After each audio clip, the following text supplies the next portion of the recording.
Bonjour à tous. Vous avez pu voir, donc je suis parti depuis ce matin, donc pour faire un tour.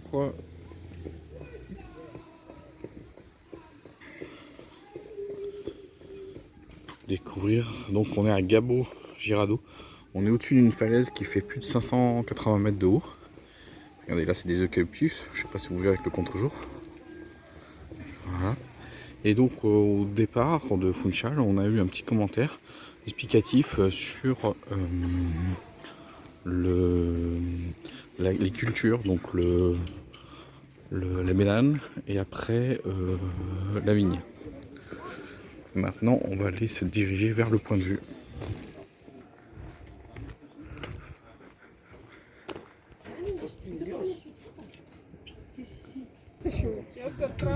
Donc là, vous avez un yucca. Ah, regardez, les branches sont hautes, hein, les fleurs. Donc voilà, donc là on est en direction de Funchal. Donc en contre-jour. En bas, on va à Camaro de Lobos. Et puis après, la zone des hôtels où on se trouve. Puis Funchal derrière, mais là on ne voit pas, c'est un peu caché. Et donc, on voit les agriculteurs en terrasse. Donc en bas, nous avons d'abord principalement les bananes. Et en hauteur, on a la vigne. Et là, on est à 580 mètres de hauteur.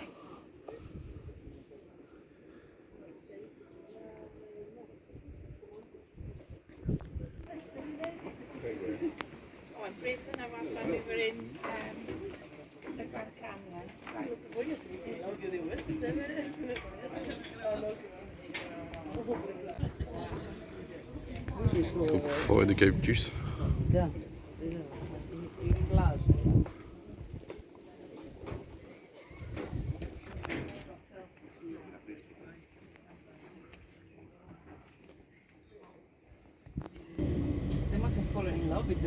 Yes, they are.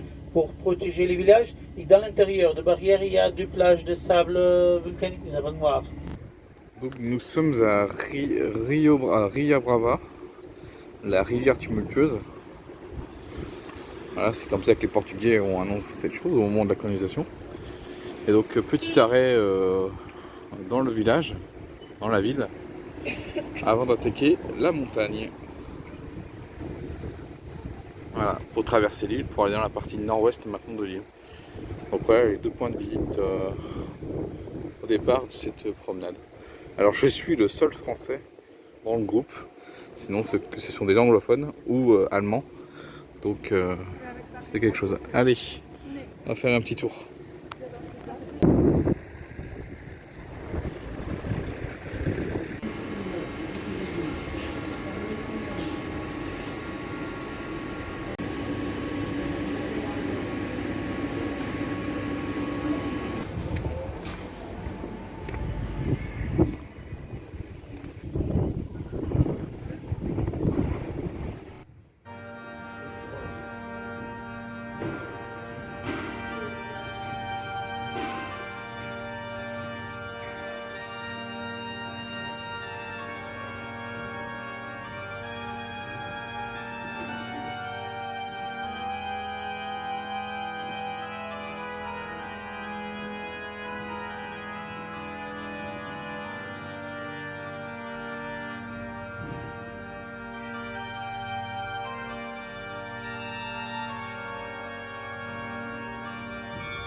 Donc quand vous sortez de l'église, vous allez par là et vous prenez la deuxième porte et vous avez la petite salle du trésor.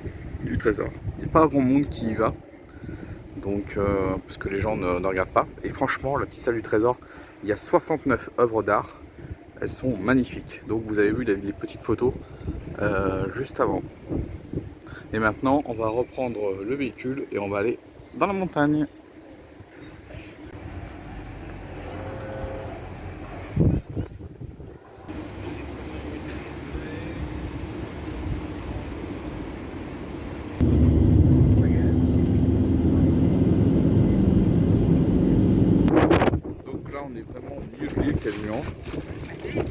vous avez les vallées du sud. Donc là, on a un petit village. Regardez le reflet là. Et ensuite, la vallée Onan qui se trouve derrière. Derrière cette marche. Et ensuite, voilà, vous avez hauteur. Et de l'autre côté derrière, bah, c'est le nord de l'île. C'est une petite naturelle de montagne qui coupe l'île en deux. Et comme je vous ai dit, la partie nord est beaucoup plus arrosée et avec plus de nuages. Parce que la partie sud est protégée par cette barrière rocheuse.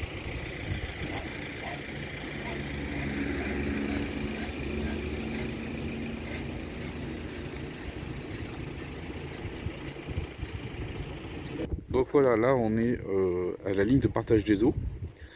Donc vous voyez l'océan au fond. Donc là on est dans la vallée de Rio Brava. Voilà. Et donc l'effet, comme on dit, hein, la partie nord, c'est là que les nuages plus se forment ou même remontent et bloqués par la barre rocheuse. Voilà. Et là on a la vallée de Saint-Vicent. Voilà. Donc là on va y aller voir. On est vraiment à la partage des eaux entre partie sud, partie nord. Et vous voyez, c'est pas très grand. Hein. Nord-sud là, allez, il y a 20 km. Facile. Parce que là-bas, moi je vois l'océan Atlantique. Hein. Vous voyez, on voit l'océan au fond. Donc voilà, là, je vous ai dit, hein, entre la séparation entre le nord et le sud ici, pourtant c'est la partie la plus large a priori. Ah, il y a 20-25 km, facile. Peut-être 30, allez au plus grand max. Vous voyez, on a donc c'est la vallée de Saint-Vicent. Vous voyez encore hein, les nuages, hop, bloqués sur les hauteurs et qui descendent en cascade dans la partie sud de l'île. Voilà, c'est magnifique, franchement.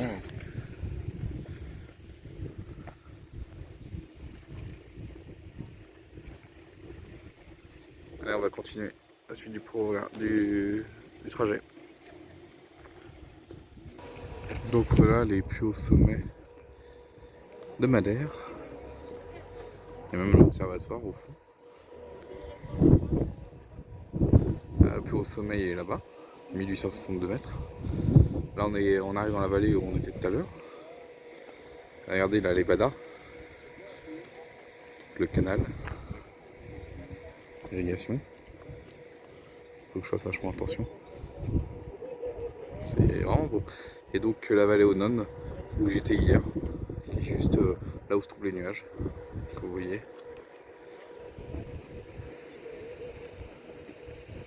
Voilà, je suis pas tout seul là quand même.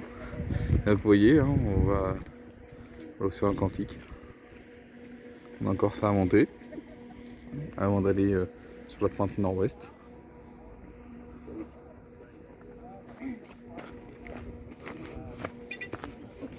Voilà, non, c'est vraiment beau. Hein.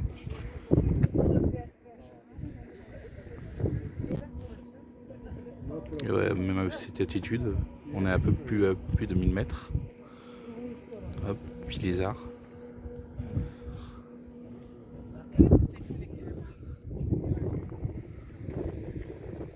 Tellement, pas totalement, mais on avait neige un peu partout. C'est important. Donc là, on vient de passer le plateau, c'est à 1600 mètres. Et donc ça, c'est Rabacal. C'est un lieu de randonnée. Et en plus, là, on est sur un chemin de randonnée. Et je vais vous montrer pour pouvoir, si un jour vous venez à Madère, faire de la randonnée, bah, le code, c'est jaune et rouge. Voilà. Et là, on est sur un PR 6.4. Et de l'autre côté, donc je traverse, on est aussi une zone d'élevage. Regardez les deux vaches.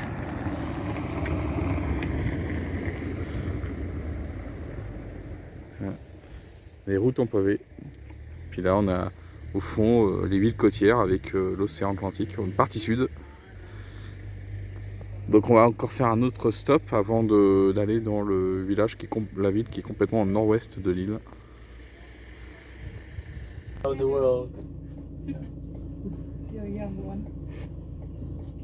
donc voilà le village de Porto Mini qui qui est l'extrémité nord-ouest de l'île de Madère.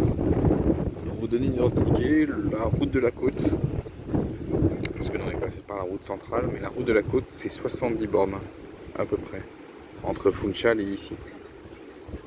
Ouais. Et là-bas dans cette direction, il y a les Açores à 1000 km environ. Et là-bas vous voyez, il y a des piscines naturelles. Hop. Artificielles, naturelles. Voilà, je vais y passer 2 heures là-bas avant de rentrer sur Funchal.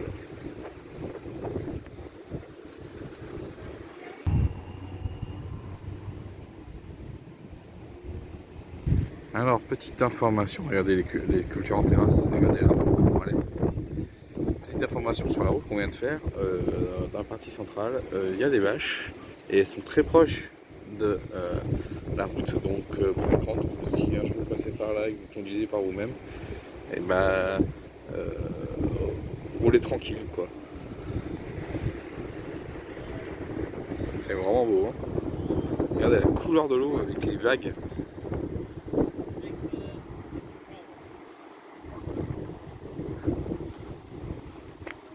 Allez, on va voir ça de près.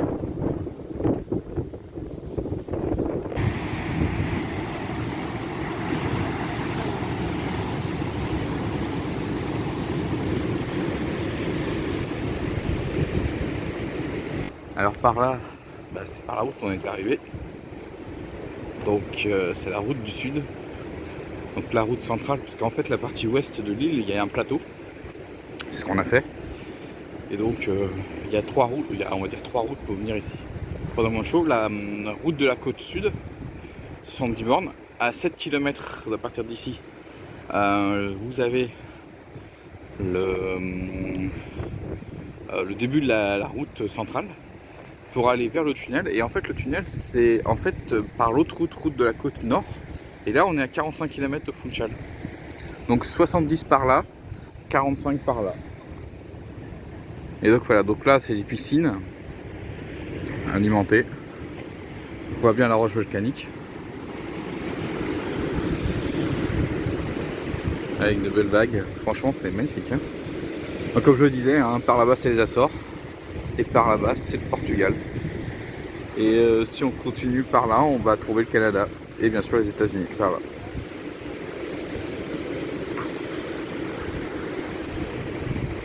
Les différents oiseaux qu'on peut observer.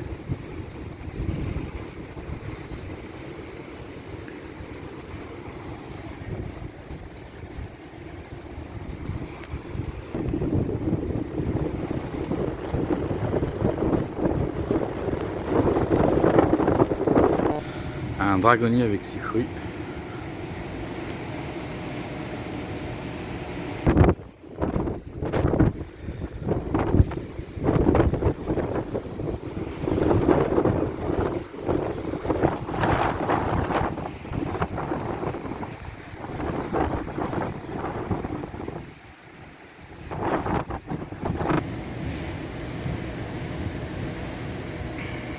Donc j'avais pas dit, mais en fait on peut voyager à travers l'île en taxi, mais il faut être un petit peu nombreux parce que seul ça coûte cher.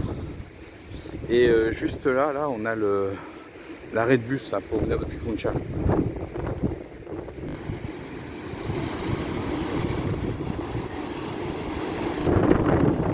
On va y avoir le trou du diable.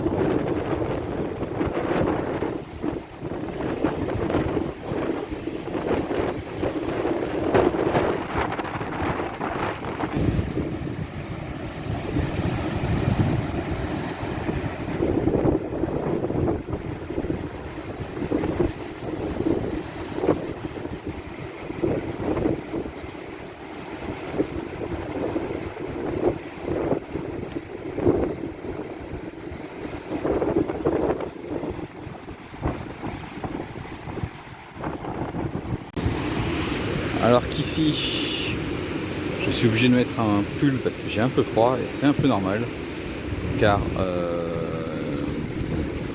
il y a pratiquement 6 à 8 degrés de différence avec Funchal.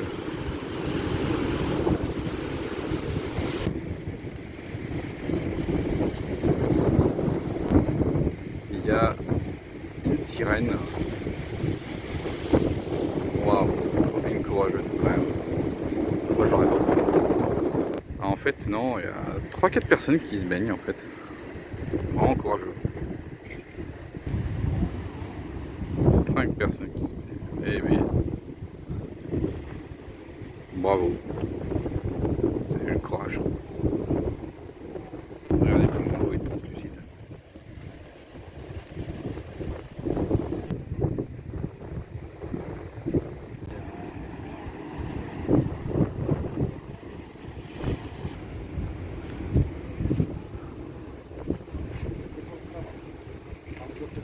Pas plus de 10 personnes dans les bassins. Alors, la ville possède un aquarium. C'est l'aquarium de Madeira, Porto Moniez. Alors, Madeira, c'est Madère, hein. Mais Madeira, c'est en portugais. Donc là, dans le fort, mais je n'ai pas le temps de le visiter.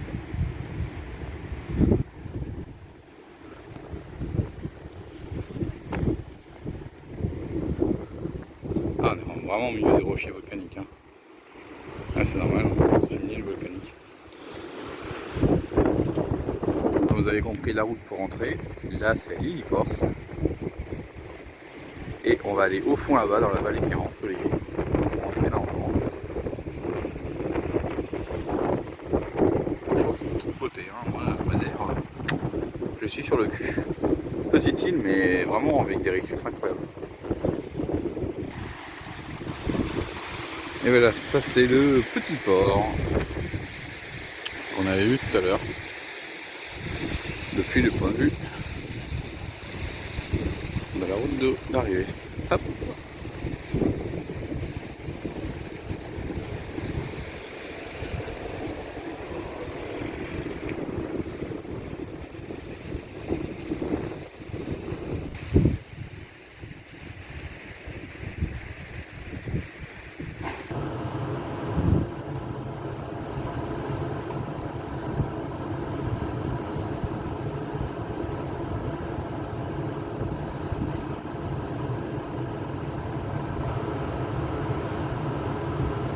Bon ben moi je vais rester au bord de mer. Vous voyez le petit village là-haut, chercher avec l'église. Et là, alors, si vous le voyez, le truc en blanc, alors je vais essayer de zoomer. Ah, le truc en blanc, c'était un, voilà, c'est beaucoup mieux comme ça. Et ben c'était un point d'observation pour voir les baleines, cachalots, tout ça.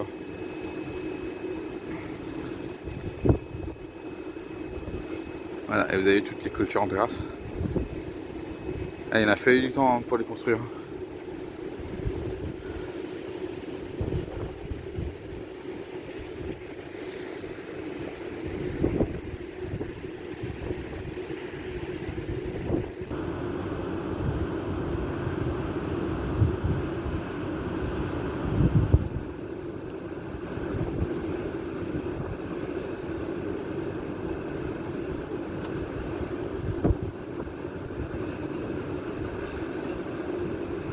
Ah, il y a des belles vagues, hein. Elle a une petite dernière.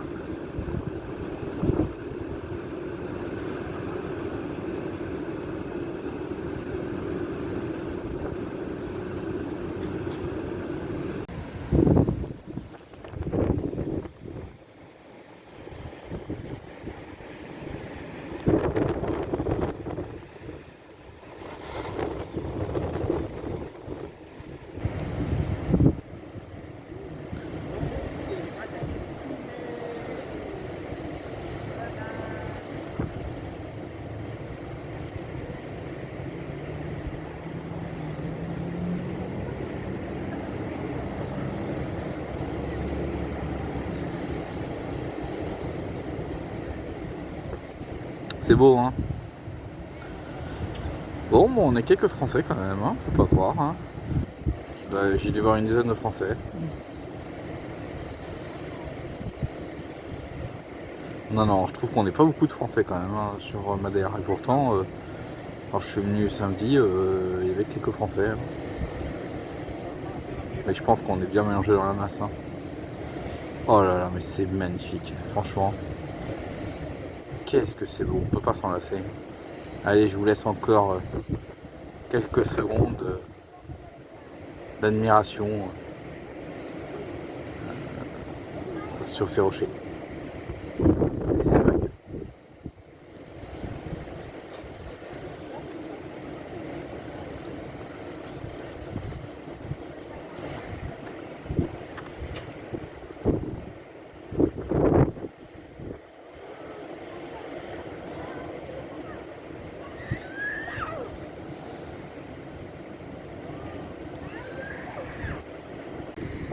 Franchement, je les admire, ceux qui se baignent.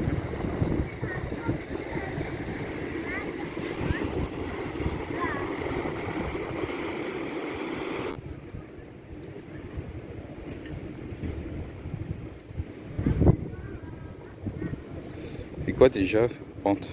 Je sais plus.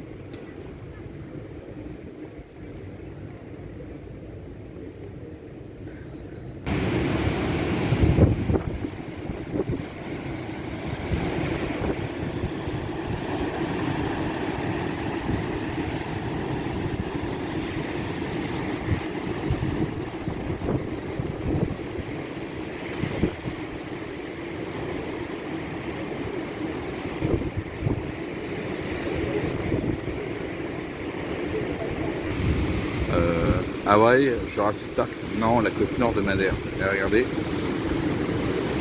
la cascade de la Boîte de la Variée.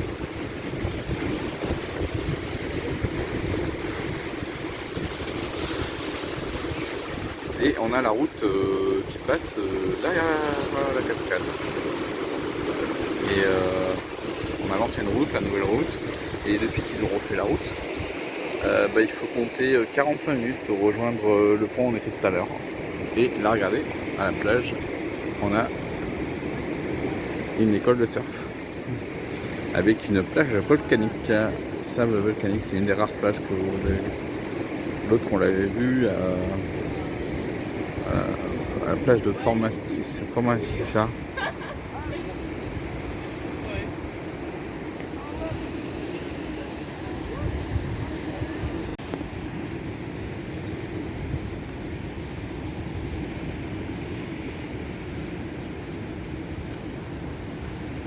Faut pas pêcher les poissons.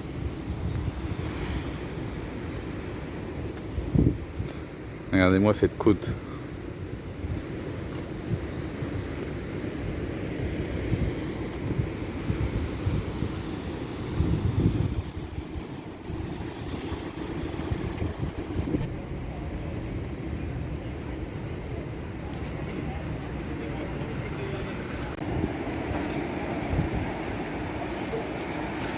Donc en fait, en étant ici, c'est un peu plus calme et ça leur permet de apprendre le surf, c'est mieux. Vous voyez la plage volcanique.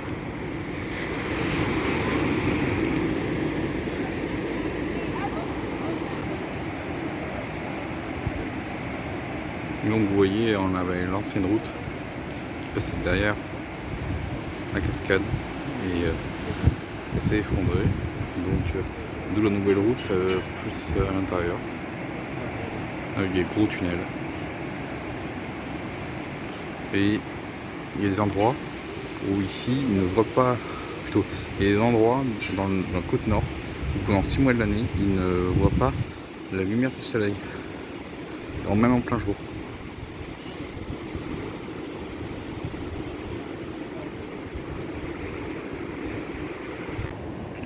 Et voilà dans quel état est l'ancienne route.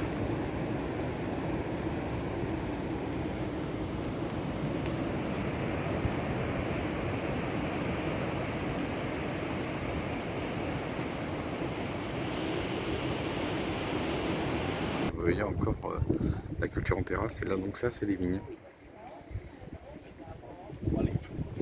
And is where it starts the levada do norte, the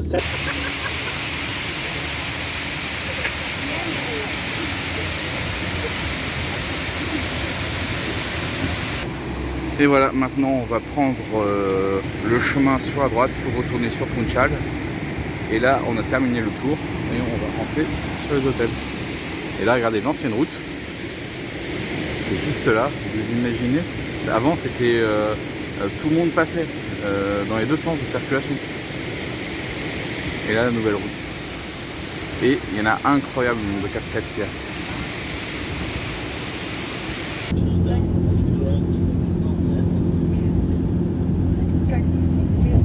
Va-t-on avoir enfin un très beau coucher de soleil? Alors, y a-t-il des crabes?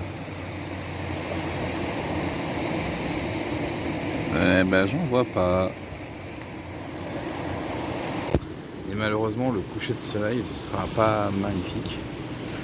Parce qu'il y a des nuages juste à l'horizon. Et c'est vraiment dommage, parce que ça s'en laissait quelque chose de beau.